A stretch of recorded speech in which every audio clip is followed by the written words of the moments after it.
Hello, welcome back. I'm Tonya from Tonya's Witchy Kitchen, and how are you doing today? Don't you just love the smell of rain? Just that fresh, earthy smell? I don't think there's a fragrance company out there that has gotten close to it. No.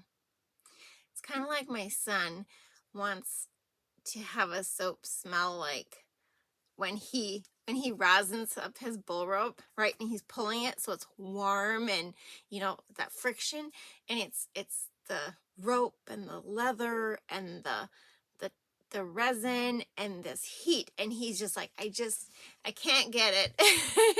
And I can't, and it's hard to describe, and yeah, if I could get a fragrance company to make that, oh, sell that all the bull riders. No, it's a very, very earthy smell, and that's kind of how I think of rain. It's a very earthy smell. It's just so clean, and it's refreshing. And who doesn't like rain? Rodeo kids in an outdoor arena. Yeah, I feel for them. Oh, yeah, my son has had some really bad wrecks in the rain. Yeah, not going there. But anyway, yeah. Today we're doing something a little different. I did a bunch of skincare stuff last year, and I've been like working on skincare again, like just different things, but it takes me forever to finalize and like lock down on this is what I'm doing.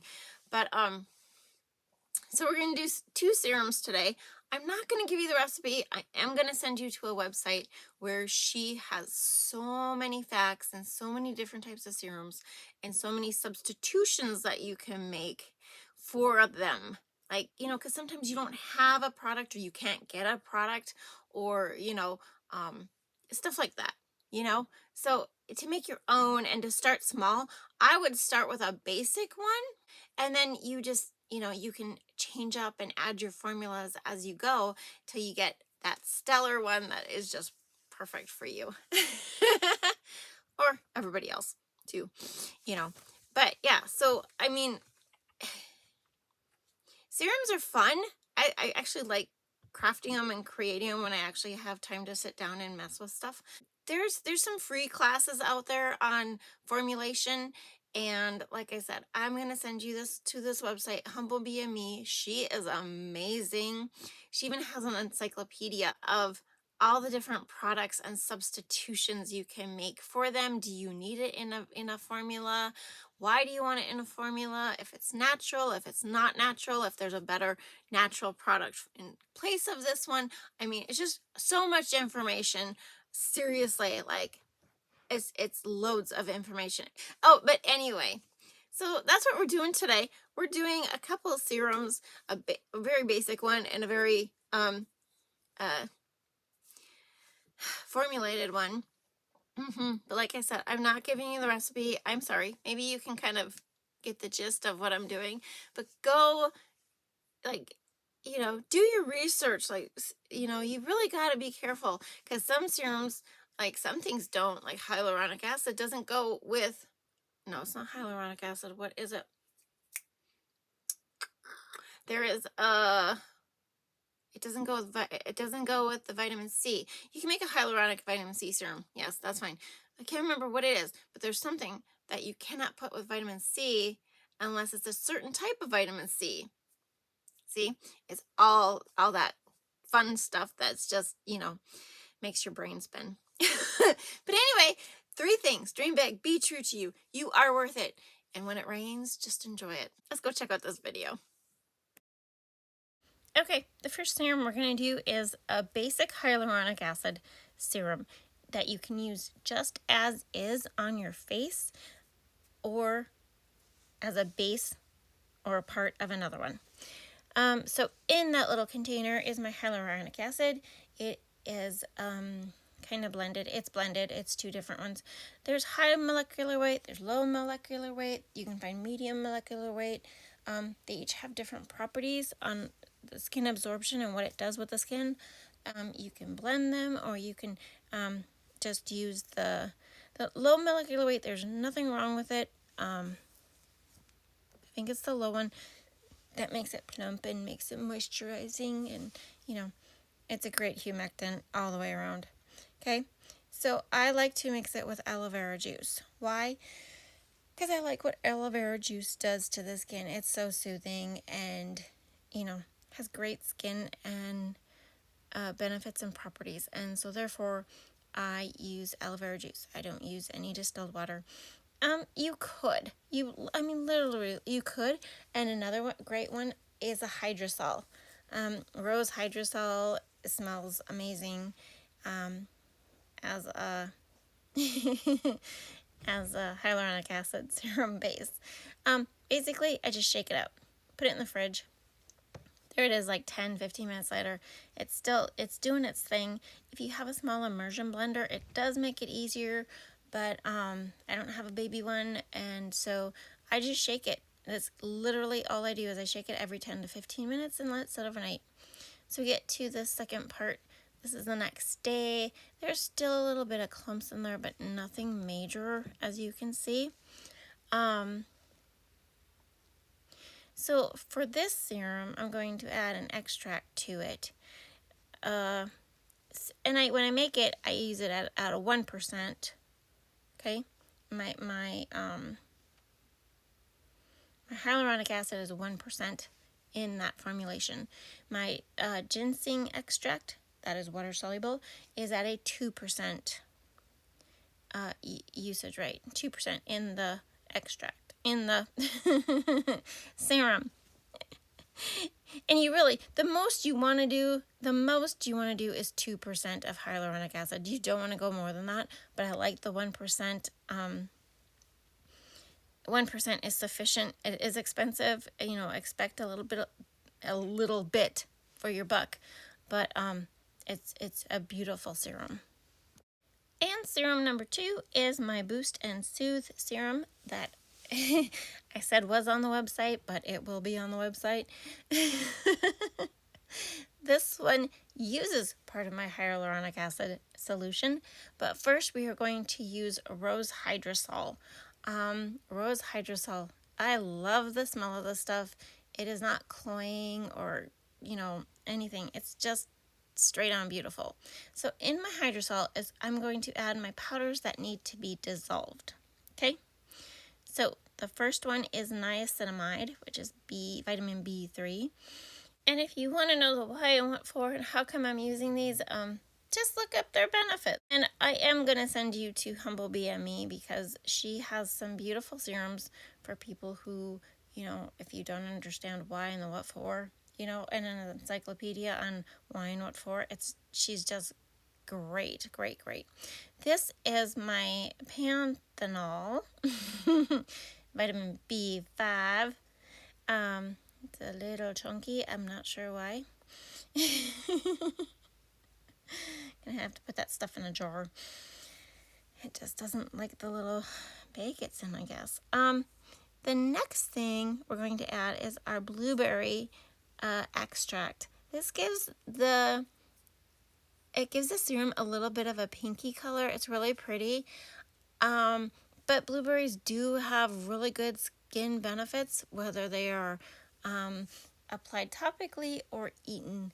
And actually, if you eat them, blueberries have great brain benefits too. So all around a great. You could put the extract in smoothies. I think it's a food grade extract. But yeah, blueberry powder. Just, yep.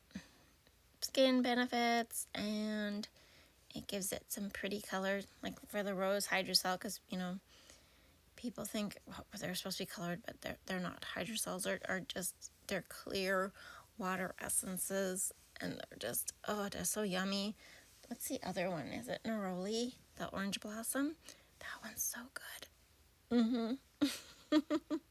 And my last powder that I'm adding to this is my silk amino acids. So if you're vegan, I'm hoping to put an option or I hope there's an option that you can choose not to have the silk added. That is, you know, they're from silkworms. When you buy silk amino acids or silk peptides or however, make sure it's hydrolyzed silk and that it will, dissolve. Usage rate for silk is 2 to 5%. Some people say it stinks. Mine did not. It had a faint smell, but nothing that I would say it stunk. And believe me, I live on a farm. We have a lot of things that stink around here. But it was really, really not a very mild, non-stinky smell. Most hydrolyzed silk is water soluble, but if it hasn't been hydrolyzed, it won't dissolve. So, double check when you're buying it that you make sure you get it. It's great for your skin. It's great for a hair product. See a beautiful, pretty color? It's so funny because when I add the preservative, it changes that. And I really wish it wouldn't change that, but I have to add the preservative. I do have a second preservative that I'm going to test and see if it changes it. But anyway, we are adding, did I add the glycerin? I have the glycerin, so it's vegetable glycerin. And then we are adding aloe vera gel and aloe vera juice. And why both of them? Well, I guess you could put carrageenan on the label, which is Irish moss. So, I mean, label appeal? No. I love both of them. And I just decided that it would make it a little thicker and, the gel would, because I can. So we have these. Two are dissolved powders and hydrosol. Yes, make sure they're dissolved because you don't want, weird things in your serum. And then our next ingredient is our 1% hyaluronic acid solution, serum, whatever you want to call it. This does not have the ginseng in it. It is just a plain hyaluronic acid with aloe vera juice. So just more aloe vera juice.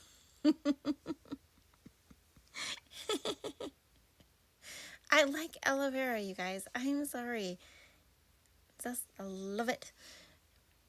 So once we get this in, it is going to thicken up just a little bit because of that hyaluronic acid, but it is not going to be, it's not like a thickener. It's, it'll give it some substance, some body, but, you're not going to have this thick serum unless you just add a few things to your hyaluronic acid, which you could do. Next is our extract, which is periwinkle extract, which is good for aging skin and some other properties. We just use this at a very small percentage. And, I mean, it's not like I'm making a big batch here, so, I have to. That's the problem with small batches. But this is just my batch for my one order and some freebies that are going out, for the website in May, which is coming up. Oh my gosh, it's almost May. I can't believe it, you guys. I just can't. Okay, here comes the color switch. Don't forget to add your preservative. I know there's no water in here, but there is the hydrosol, which does not have a preservative in it. I can't talk today. Yeah, there is no preservative in my hydrosol. So here's the pH. Look at that. Boom, boom. Perfect for skin. And there you have it. The Boost and Soothe Serum and the Basic Hyaluronic Acid Serum. I hope you had a good time. Thank you for dropping by. And I will see you next time. Bye-bye.